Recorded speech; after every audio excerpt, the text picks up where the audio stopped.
चलो ठीक है।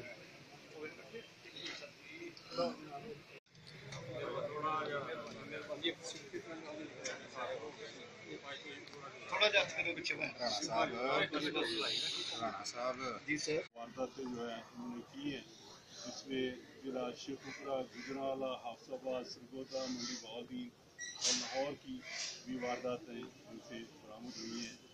2 कारें हमने इनसे बरामद की हैं, असला 2 पिस्टल है, राइफल है, कुछ जैली नंबर प्लेटें हैं और हमने बरामद की हैं। हौसला भी उन्होंने काफ़ी की हैं। हमारा काफ़ी इससे इलाके में कंट्रोल हुआ है, इंशाल्लाह होगा। और जैसे आपको पता है कि चीफ जस्टिस साहब ने स्टेप लिया हुआ है मंशियात के बारे में, उसके बारे में RPO, IG और BP साहब की तरफ से भी हदायत थी कि क्रैक डाउन किया जाए। इस सिलसिले में भी SHO सिटी नमान ने गैंग पकड़ा है। इसमें 2 लेडीज़ हैं, कुछ मर्द हैं, उनसे हमने तकरीबन 20 किलो चरस है और 4 किलो हीरोइन है। इनमें तकरीबन 3.5 लाख रुपया वोटक है बरामद की है।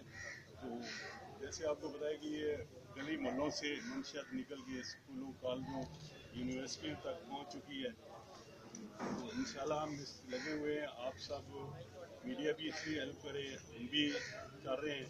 हमारा कोई भी जवान या अफसर इसमें मुलव्वस पाया जाए तो उसको बिल्कुल एक्सपोज किया जाए, ताकि हम सारे मिलजुल कर इस लानत को ख़त्म कर दें माशरे में से।